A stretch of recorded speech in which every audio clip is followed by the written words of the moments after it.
And this company started first with a data literacy program for leaders, but it was very clear when we have good data leaders, then is a better position that we would be a data-driven company. But the leaders steer and influence the culture, and that is what we need.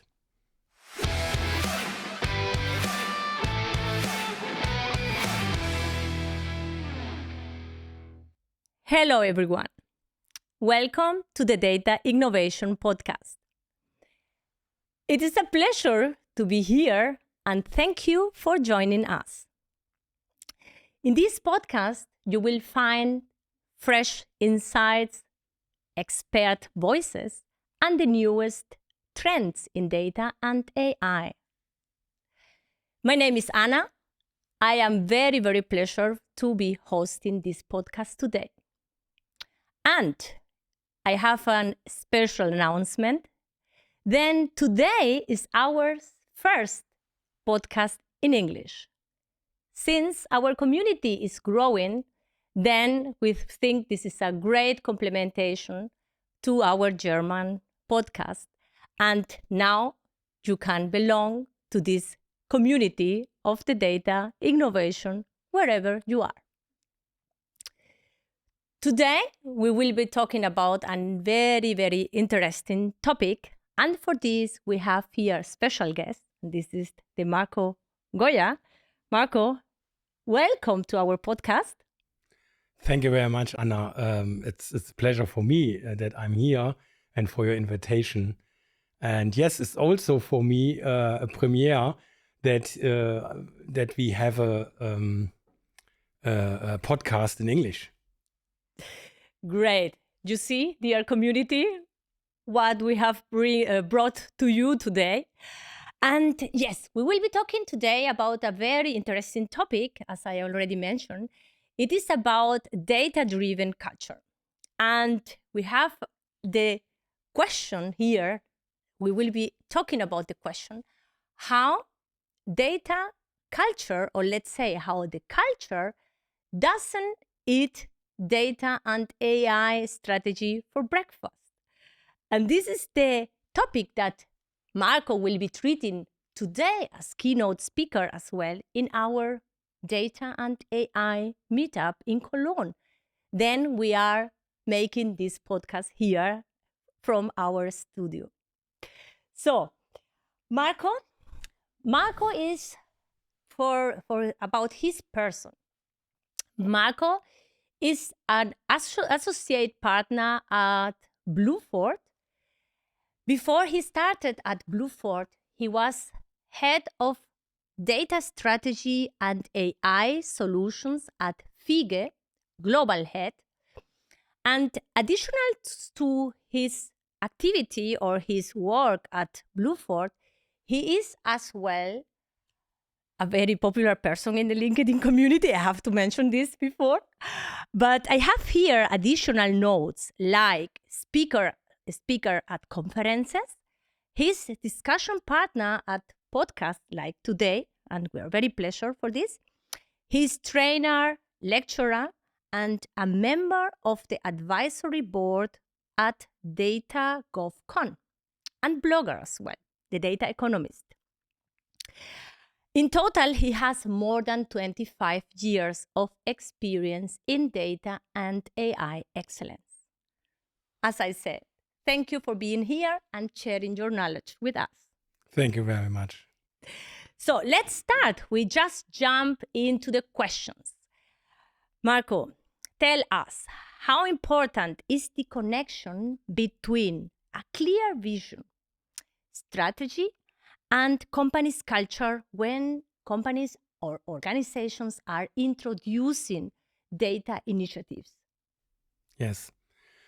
Thanks for this question, Anna.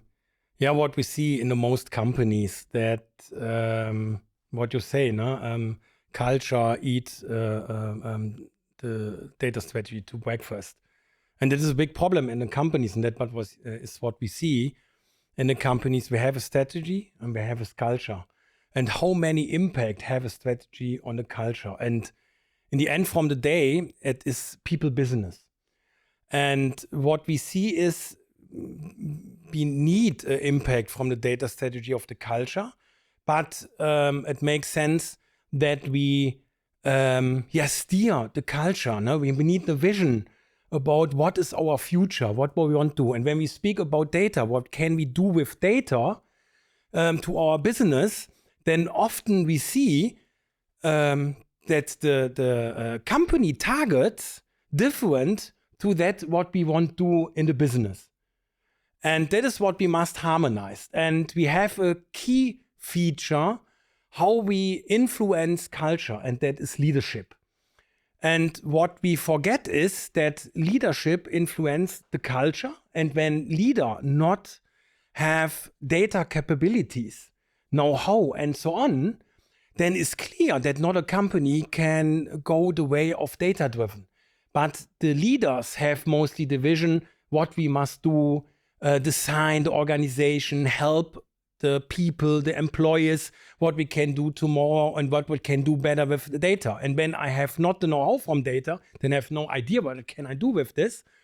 And that is what we must do about the data strategy, that we not only change the culture and I have a data strategy, we must change the leadership strategy. And that is what we need. Interesting. You mentioned the words harmony, for example. I think this is a good point to remark as well. And the capabilities and the knowledge. That means we are landing with this topic in the data literacy as well. Yep. That means this is an important aspect. Can you mention, or do you know from your big experience, which, let's say, approaches with data literacy has been successfully for introducing this data culture? What we mostly see is that we have data literacy. When we have a data literacy program, that is mostly what we don't plan in the budget. No, we plan a lot of budget, technology, data analysts, data scientists, and so on. And then what we see in a company, how many users we then have, that's too small. No, we have a lot of millions in technology and we have 200 users. I say, no, that doesn't make sense. When you calculate this, the value per users, no, then it's more expensive than we have a SAP system in the system. And that doesn't make sense. And what we forget is, at first, the people must learn what can I do with data, how can use the data, how understand the KPIs, what is not good with the data, what is the impact of my processes, how I can digitalize this better. And the second is, when we have a data literacy program, then it's mostly for the employees, not for the leadership. And what we mostly see is that the employees are motivated to do more with data, but they can do it. But the leadership stop this mostly, but they have a little bit fear that maybe have also know enough to know how. It's not clear how can use the data. I cannot good interpret, analyze the data. And then, what we in German say, we lost the face to my own team members. And that is what people have fear for about this. And at first, before we start a data literacy program, and I know 1-2 companies, and I told 1 week ago with the head of people and culture, and this company started first with a data literacy program for leaders, but it was very clear when we have good data leaders, then is a better position that we would be a data-driven company. But the leaders steer and influence the culture, and that is what we need. Wow. Yes, this is a good point, and I have observed this as well, because knowledge is like love, if we can mention this. When you are sharing it, no, it is getting multiplied. And this is a good point, just to introduce data literacy, not only in the employees. It is about, yes, the leaders as well. Good point. Yes, thank you for this insight. And yes, what do you think? Then you are bringing this message in your blogs, in your LinkedIn posts as well about data culture. This is one point what you are treating very intensive, and I enjoy reading this as well. What do you think that are the biggest challenges that companies have when they are trying to get a data-driven culture? Yeah. At first, what we often see is companies have not a data or AI strategy. They have mostly a lot of prototypings. No, let us do this, let us start with this. And in the most companies that in the company before and in the telecommunication and was before, mostly is ideas from business. That's a good idea. But nobody check at first what is the input for the complete company strategy. And then it's mostly the case too small to influence the complete company. And the second is focus. The first, when companies ask me and say, Marco, what can we do? And then my first is, what is your company strategy? And then ask me, why company strategy? Okay, what is your purpose for the company? You are bring the best customer value, or you are the company with the best cost situation and processes, or you are the company very sustainable. And then the second question is, you can mostly only one of this. You cannot do five positions in the same time.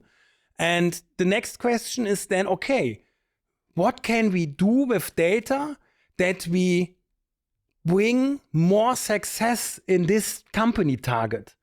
And then we focus on this. We cannot influence directly the complete company. We have not the biggest budget and can start complete new. We cannot compare to classical companies like Amazon and so on. We can adopt a lot of this mindset, but a lot of German companies, very old traditional companies, the last company in the I was 150 years. They have a big history.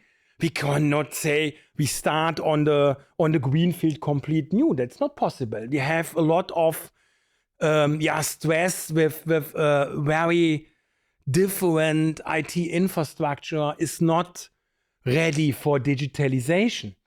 And that is the only chance for traditional companies to focus on the biggest point with the biggest value. And then to do all building blocks for data-driven company to bring it in one focus, and then we do it good. You learn it, what is good, what is not good, what good is, we do better, and then you can adopt it from case to case, and then you would be faster and faster with learning. You can the classical curve, no?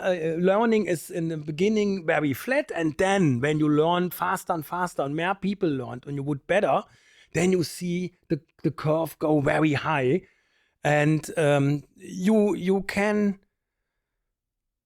get this, no, when you very focused are. And that's the big problem in a company, no focus. No focus. Yeah, this is could be mentioned as the biggest challenge, no? And this is depending, as you mentioned, depending on this strategy, of course, and this should be part of the data strategy, this focus. Yeah. Good point. Yes, and another thing what I think is very important to mention as well is when some companies are thinking that already having use cases identified, they are data-driven, or just because they are collecting data or they have been collecting data over the years are data-driven, and it belongs more than this. Yes, then let us imagine that I am a new organization who has recognized that maybe I have some troubles with my data strategy or with my data culture. What could be, or which could be the advices you could give to me or to our audience outside for getting or improving their data strategy, data culture? Just to summarize our beautiful conversation, what could be your advice for this? A good advice is first, you need from the top management a clear vision and the willing we want we go to a data-driven company. Then we know this, no? Mostly from bottom up, a lot of people want to do this, but you have not the support from the top management. The second is, it makes sense to think about leadership. We need another form of leadership, data-driven leadership. And the second is we need an impact on the IT strategy. Why the IT strategy? What is the big problem? Data preparation. Now, what do we, since a lot of years, it was BI, it was big data, it's data science lab, and the biggest problem is data preparation. Now, a lot of different systems, and mostly is, can I work with the data tomorrow? No, it's not possible. We need 3 weeks, 5 weeks, 5 months, I don't know. Why? Yeah, look, now you have 5 different CRM systems. You have 5 different system finance. You have 5 different system sustainability, and it's not harmonized. And the problem is you cannot use process-oriented data. It's all silos. And that's what we do since a lot of years to hailing the problem in the IT infrastructure. And when we say we want to go to a digital company and a data-driven company, we must think about how we build a complete new IT strategy. But we have not the problem in the analytics. We have a long time the problems in the operating systems and in operating business and the processes. But mostly the people, they designed the product have not an idea what is the impact from his data when the customer buy this. No? And typical data quality. No? When you have not the right data, when you see it on the process and go from data to data, from silo to silo, you see how smaller and smaller the output from the complete process is. And we don't have a view on this. What is the real output from the complete core processes? No, we look step by step, say, okay, that looks good, 100 contracts, we can work on this per day, and then you see, oh, it's only 80. What is the problem? Oh, a little bit data quality. Okay, the next step, customer will pay. The problem is, not our customer can pay. We have not the complete payment information. No? And that is mostly an impact in the end from the process. No? And the first is product design, product awareness, product selling. The customer get the product. No, the customer need support, and now he will pay, and it's not possible to pay. You have a bad IBAN. No? Yeah, that's and right. you know in the starting what is your problem in the future, but nobody see this. But we don't look with data end-to-end processes. That's a very good point. It's about processes, and that's the point. Automating processes, defining processes. Some companies doesn't even have the processes well defined. Exactly. That's what I say is processes is data and data is processes. But why we have bad data, why we design bad processes? It's very simple. Look in a system, you get the data, and it's my time that I analyzed itself. Then look in the data, no, and speak with 5 people. And after then, we have 10 opinions about the data. That's crazy. And then a typical is, okay, I see here 90% of the data makes sense. What if with the 10%? That's an old process. I don't know what we do in this, and say, no, it's not old. The last datum is from yesterday. It's an active process. Yes, I know. Then say a person, yeah, we must change a little bit the processes. But the problem was that, the system is impossible to customize it and so on. And we use other fields for this process. And now you look in the silo, and you have in all silo this. And that is what we see when we collect the data.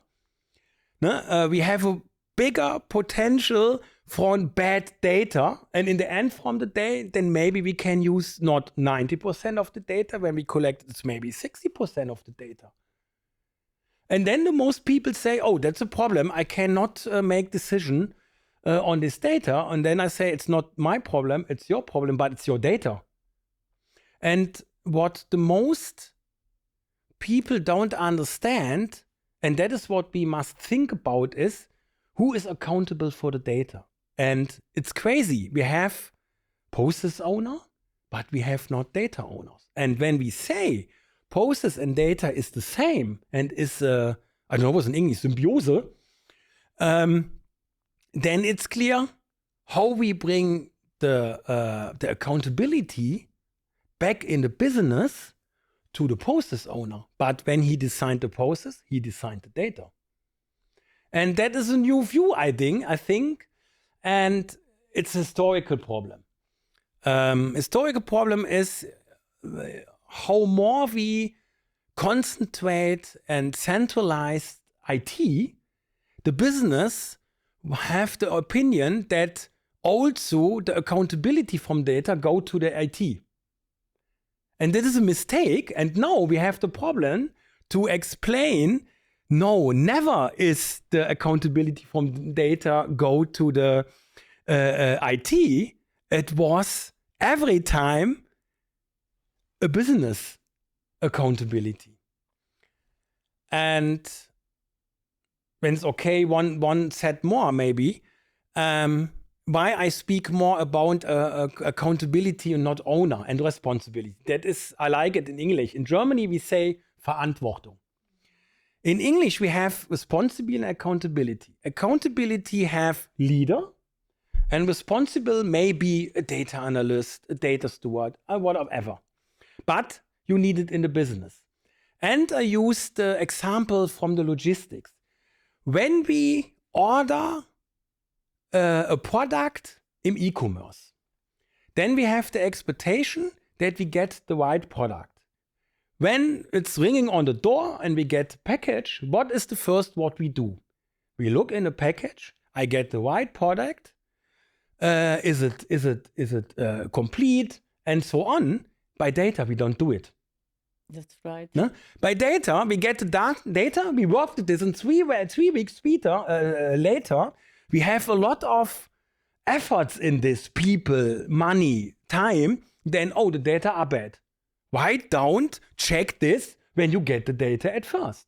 And that is what meaning with accountability partnership. You have two, they are accountable. The people, they send it, and the people, they get it. And both have the accountability to check directly. It's maybe a contract. Is it the right data? And when no, then we can discuss about this. But nobody do that in a company. Yes, that's a good point. To discuss about this and not to find, sometimes the problem is found at the IT, or let's say the departments or the business units think, oh, because of the IT didn't do the right job.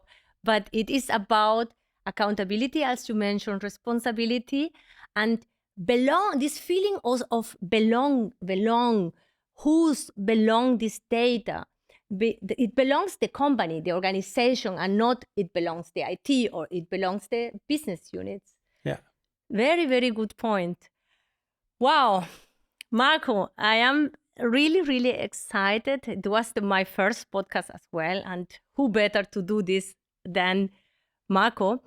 I know him for a long time at the LinkedIn community. And yes, it is a big pleasure. Thank you so much for being here. It was a pleasure for me. Thank you very much, Anna. And dear community, I hope you enjoyed this podcast and you could get fresh ideas and insights from such a great expert like Marco Geuer. I hope you share our podcast, you subscribe in case you haven't done this, and that you turn the next time. And until the next time, stay data-driven, promote data culture and data strategy in your companies, and I see you next time. Bye-bye. Thank you so much.